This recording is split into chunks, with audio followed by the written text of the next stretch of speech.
ನಮಸ್ಕಾರ ಜಿಬಿಎನ್ 7 ನ್ಯೂಸ್ಗೆ ಸ್ವಾಗತ. ನಾನು ರಾಘವೇಂದ್ರ. ಮೊದಲಿಗೆ ಮುಖ್ಯಾಂಶಗಳು.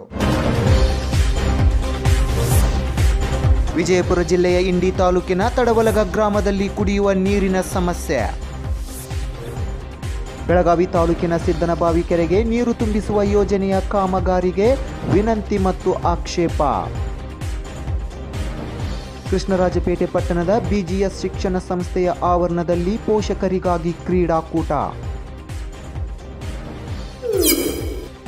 ವಿಜಯಪುರ ಜಿಲ್ಲೆಯ ಇಂಡಿ ತಾಲೂಕಿನ ತಡವಲಗ ಗ್ರಾಮದಲ್ಲಿ ಕುಡಿಯುವ ನೀರಿನ ಸಮಸ್ಯೆ ಹೆಚ್ಚಾಗಿದೆ.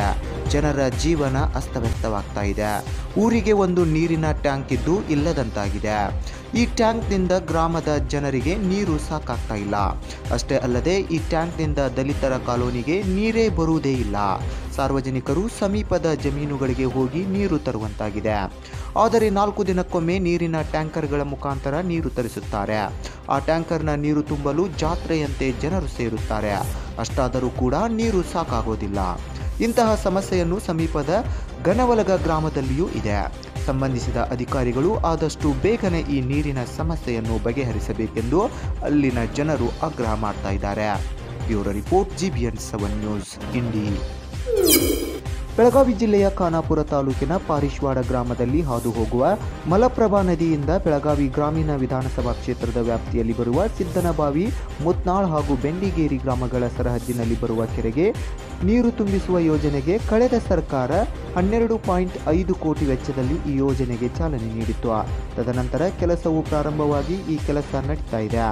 ಆದರೆ ಈ ಕಾಮಗಾರಿಯ ಜೊತೆಗೆ ಪಾರಿಶ್ವಾಡ, ಚಿಕ್ಕಟ್ಟಿಹೋಳಿ ಹಾಗೂ ಹಿರೇಹಟ್ಟಿಹೋಳಿ, ದೇವಲತ್ತಿ ಕೆರೆಗಳಿಗೂ ನೀರು ತುಂಬಿಸಿಕೊಟ್ಟರೆ ಈ ಭಾಗದ ರೈತರಿಗೆ ಅನುಕೂಲವಾಗುತ್ತದೆ ಹಾಗೂ ಈ ಹಿಂದೆಯೇ ಜಲಸಂಪನ್ಮೂಲ ಸಚಿವರಿಗೆ ಮನವಿ ಸಲ್ಲಿಸಲಾಗಿದೆ ಎಂದು ಪಾರಿಶ್ವಾಡ ಗ್ರಾಮ ಪಂಚಾಯಿತಿ ಅಧ್ಯಕ್ಷರು ಹೇಳಿದ್ದಾರೆ.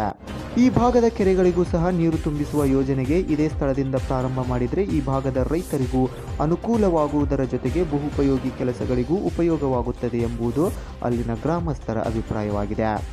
Bureau report, GBN 7 news, Khanapur. Krishnarajpet ಪಟ್ಟಣದ ಬಿಜಿಎಸ್ ಶಿಕ್ಷಣ ಸಂಸ್ಥೆಯ ಆವರಣದಲ್ಲಿ ಇದೇ ಪ್ರಥಮ ಬಾರಿಗೆ ಪೋಷಕ ಕ್ರೀಡಾಕೂಟವನ್ನು ಆಯೋಜಿಸಲಾಗಿತ್ತು. ಮಕ್ಕಳ ಪೋಷಕರು ಸಡಗರ ಸಂಭ್ರಮದಿಂದ ಕ್ರೀಡಾಕೂಟದಲ್ಲಿ ಭಾಗವಹಿಸಿದ್ರು. ಆದಿಚುಂಚನಗಿರಿ ಮಹಾಸಂಸ್ಥಾನ ಮಠದ ಹೇಮಗಿರಿ ಶಾಖಾ ಮಠದ ವ್ಯವಸ್ಥಾಪಕರು ರಾಮಕೃಷ್ಣೇಗೌಡ ಕ್ರೀಡಾಕೂಟವನ್ನು ಉದ್ಘಾಟಿಸಿದರು. Bureau report, GBN 7 news, Krishnarajpet. ಇವಿಷ್ಟು ಈ ದಿನದ ಸುದ್ದಿಗಳು. ಧನ್ಯವಾದಗಳು. ನಿರಂತರ ಸುದ್ದಿಗಾಗಿ ನೋಡ್ತಾ ಇರಿ ಜಿಬಿಎನ್ 7 ನ್ಯೂಸ್.